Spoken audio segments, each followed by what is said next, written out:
Hi, and welcome to another episode of Inside the House. My name is Jill. I'm the content creator and marketing strategist for Sandra Ranck Real Estate. And in this episode of Inside the House, we're taking you behind the scenes to look at what it takes to prepare your home for sale. In this episode, it's a little bit long, and Sandra talks in the beginning about some of the highlights on setting your house up and preparing it for sale. But we go a little bit longer and we take you behind the scenes at her own home, where we're reviewing all the little intricate details about putting your home in the market, why they're important, and how they can really improve the value of your home and its quickness to sell. So I hope you enjoy this latest episode of Inside the House. Hi everyone. This segment is going to be talking about getting your home ready for the spring market. It is that time of the year. These are the appointments that I'm going on now, our appointments to get houses set, all the work that they need to do for the spring market. The following video of this is a little bit more detailed information with examples on that. I am also potentially selling my house this spring, so I am doing all the things that I ask my clients to do. So there's a little bit more. Sometimes people say, well, what exactly do you mean? Well, you can watch the following video for exactly what I mean. This is the Cliff Note version. All right, so when you're getting your house ready to sell, you want to make sure you're talking with your agent about what you need to be doing. So you will get that plan, have it in place, and then what I suggest people do is break it down so it's like a room a month or 2 rooms a month, so it's not so overwhelming. You want to have all this work done by the middle of March so you're ready to rock and roll in that spring market.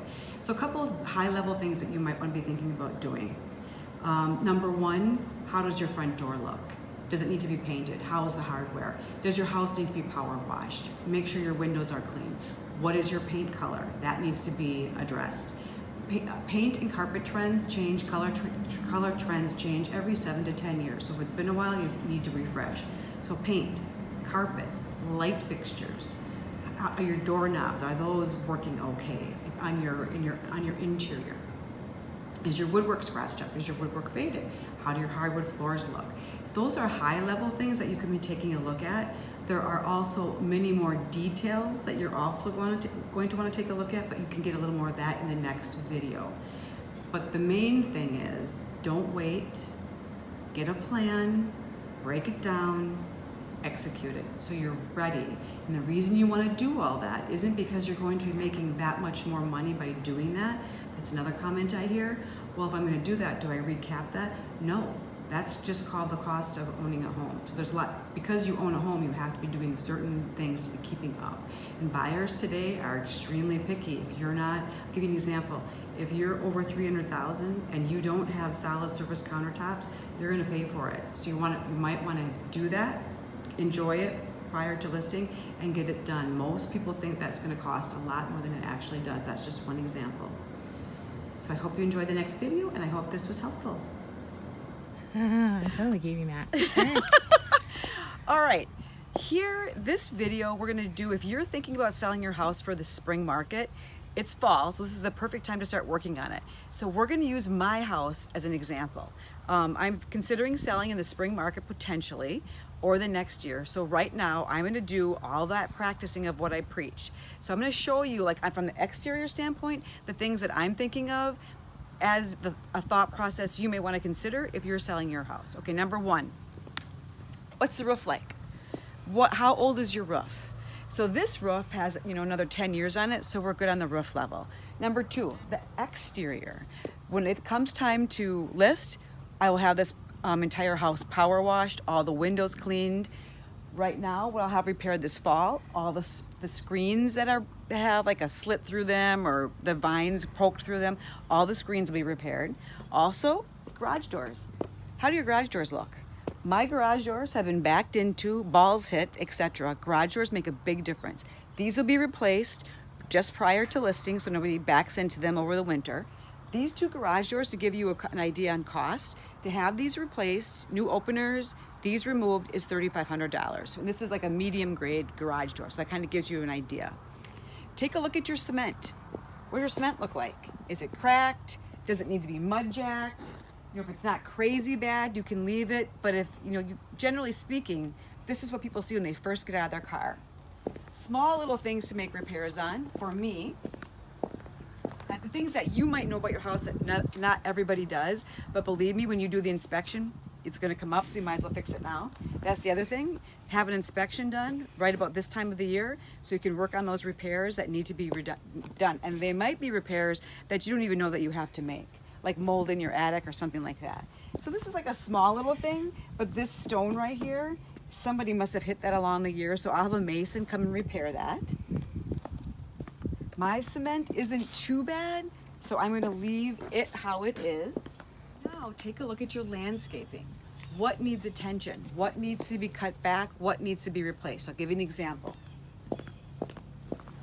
Make sure that it's all barked. Make sure when you, in the spring market, you have it all barked just before you list. So for me, this is super crowded right here. So one of these two trees has to come out to make a little bit more space. You see that space next to my door? I had a shrub die there, so I need to plant something there in the springtime. So right now I'm deciding what is that gonna look like, lining up the landscaper to make sure I'm on his schedule for it to be done right away next spring. These two plants right here, these aren't doing well here, so those have to come out, something has to be replaced. This guy's gonna move down there. So just generally look at your landscaping to see what you can get on someone's schedule for the spring so that it looks fresh, clean, manageable, and healthy. Your front door. This is a big deal. This is where people stand to get into your house.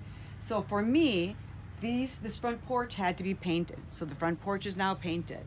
I need to replace my doorbell dinger thing. It's been gone forever, so that needs to be replaced. Had my front door fixed to make sure that it opens nicely when people come in. I'm on a painter schedule to have my front door sprayed in the springtime so that it's nice and fresh when people come in. So just take a look around and make sure that things are repaired here. How do your exterior lights look? Some exterior lights look like they've been through a hurricane and they were from, Home Depot 20 years ago. These are really inexpensive to repair or to replace. Mine look pretty good, so I'm going to leave those. And sometimes they just need to be painted. So if you've got some really great light fixtures, but they just look really faded, maybe take them down and have a painter just paint them. So now we're gonna talk about the interior. So your biggest projects when you're selling your home on the interior are paint, carpet, and what are your countertops, and then also lastly, your light fixtures. So over time, in the last year, I painted the entire interior of my house. So when we built our house in 2000, so if you'll notice, like Jill can point out, so the wood in my house is kind of that mapley, so it gets a little bit orange over time. I am not gonna paint all my woodwork, so what I did was I had to pick a paint color that complements and brings out the gray tones in my wood, not the yellow-orange tones.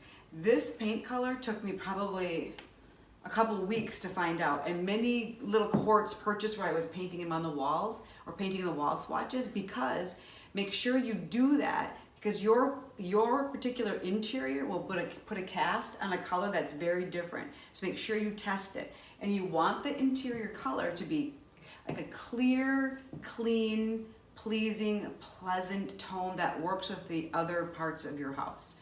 All right, secondly, carpet. So my carpet's in really good condition, but it's old. Every 7 to 10 years, you really should be replacing your carpet. And like I said, we built this in 2000. So I have a carpet selected, right here. So I just got a bid on that, and I will do my entire upstairs, my whole first floor is hardwood. So this will all be done just before we list, not before, because we have dogs, or a dog, and I don't want, what dogs do. So anyway, that'll be done just before listing, but I'm getting an estimate on it right now, getting it chosen, so I'm ready to go in the spring. Next, lighting. So as I mentioned, my house is 18 years old, so we replaced all of the significant lighting. And I didn't break the bank. It was just very, simple, nice, classic light fixtures. There's one there. There's one on my landing. Things that work well with my house, but that give it a fresh look. All right, now we're in the kitchen. Big area of the house, a lot of influence, and it can make or break the sale of a house. So, I like color. 20 years ago, I really liked color. Not so much today. So this multicolor, beautiful Ann Sachs countertop. Can't stay, gotta go. The purple countertops, believe it or not, yes, they look black, but they're purple. must go. So this is what I did. I went out and picked out a really nice quartz. Granite right now is not as popular as quartz. So I picked out a quartz that would complement my wall color, complement my cabinetry. So I don't have to paint my cabinetry. That would be way much of a larger investment than I'm willing to make when I'm selling my house. Secondly, so that's done. Secondly, I need to have, and if you, at any price point of a house above 300,000, you really have to have granite quartz. You need to have a solid surface. If you don't have it, people envision it's going to cost way more than it really does, and you really get dinged on it. So for all of these countertops, like, and I have a lot in my kitchen and this breakfast bar area, this is like $5,500, almost $6,000, which is a small investment to pay for the bang that I will get for it. So secondly, I really should have a backsplash. So that I picked out a simple subway tile that complements my new countertops, and that will be installed shortly after this. So I'm choosing to do this stuff early, so I'm having this done before Thanksgiving so that I can also enjoy it for between now and however long before I sell. All right, next, I have a butcher block countertop. A lot of stains over the years. This has to be sanded or replaced so that it looks as new as possible. How do your pulls look? Hardware can make a big difference on a home. So does your hardware need, do you need to update that? If you go to Home Depot, Menards, a lot of times they have some beautiful beautiful selections that are not going to break the bank.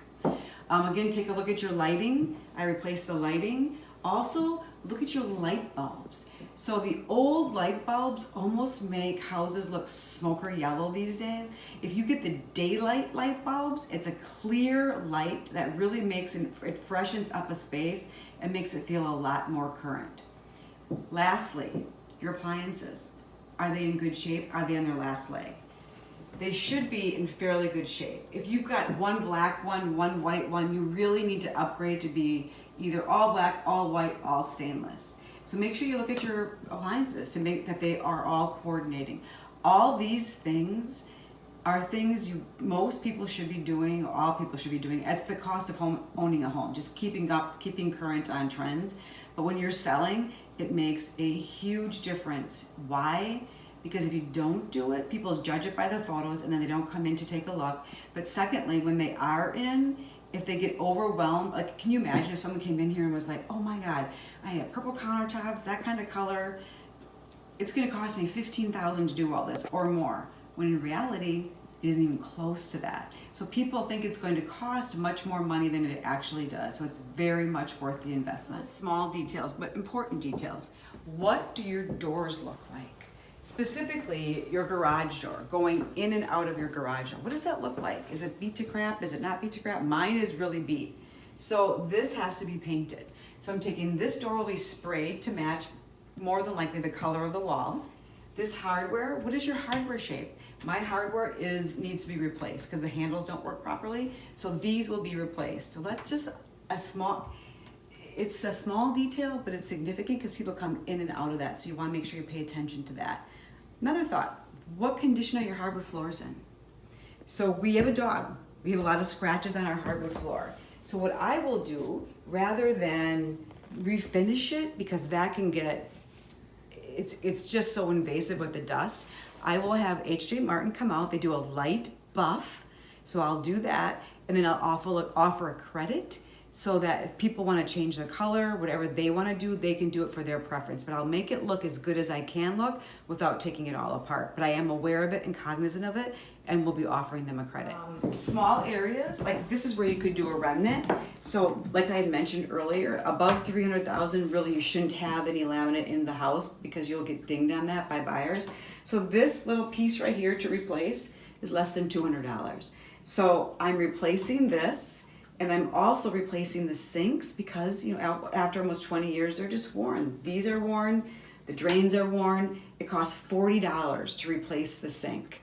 And this will be a completely fresh, different look, really nice for a little bit of money. So worth it. I just want to address the problem that Sandra has with hoarding staging supplies. Okay, in my defense, This was empty 2 months ago. This was all in houses. Oh, that's pretty. I know. This is Jamie's TV room that got consumed by my staging stuff.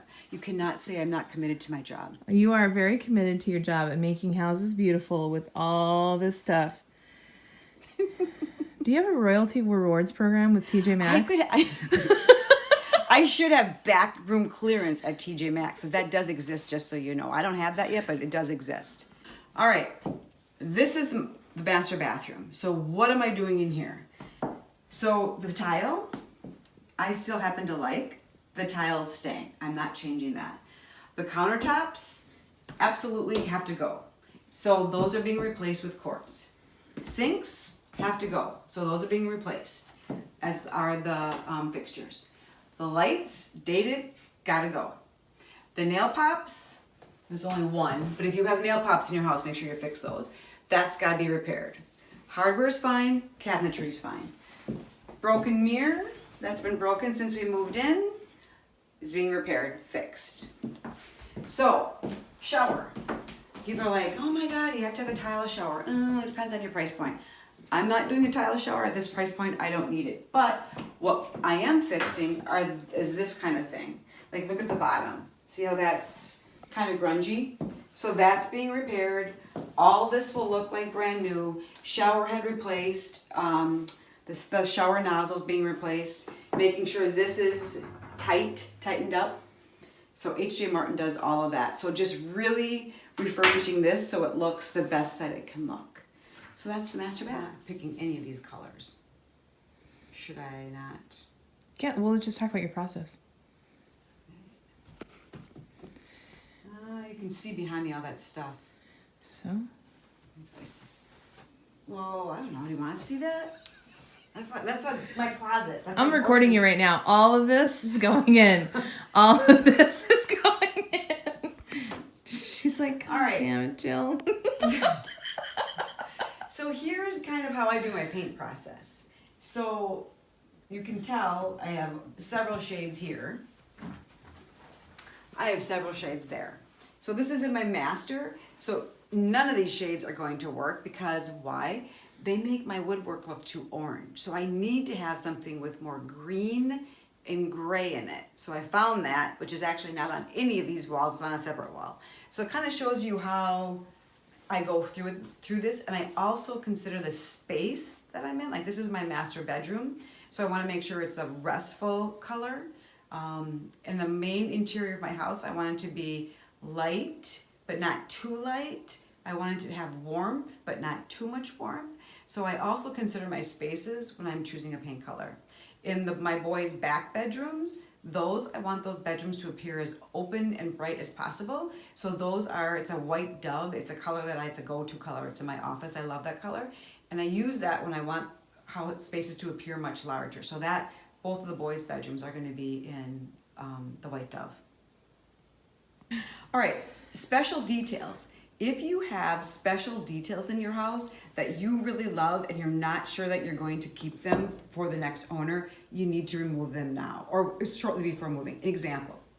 So this is stained glass that I absolutely love. I have it in several spots in my house. They're in my transoms, they're around my front door, they're in my master or in one of my bathrooms. They're really beautiful and they were really expensive. So I'm thinking, do I leave them? Do they stay? Do they go? I've decided to leave them because they really add to the character of the space. They make the house the vibe that it is. So I'm choosing to leave these. Now, had I chosen not to, I would have removed them and just had the clear glass. So what the new person comes in and sees stays. Because when I have situations, and it comes into play a lot with light fixtures. People will say, oh my gosh, that's my aunt's most amazing crystal chandelier. I'm keeping that. Well, if you don't remove it before the buyer sees it, guess who else wants to keep it? The buyer.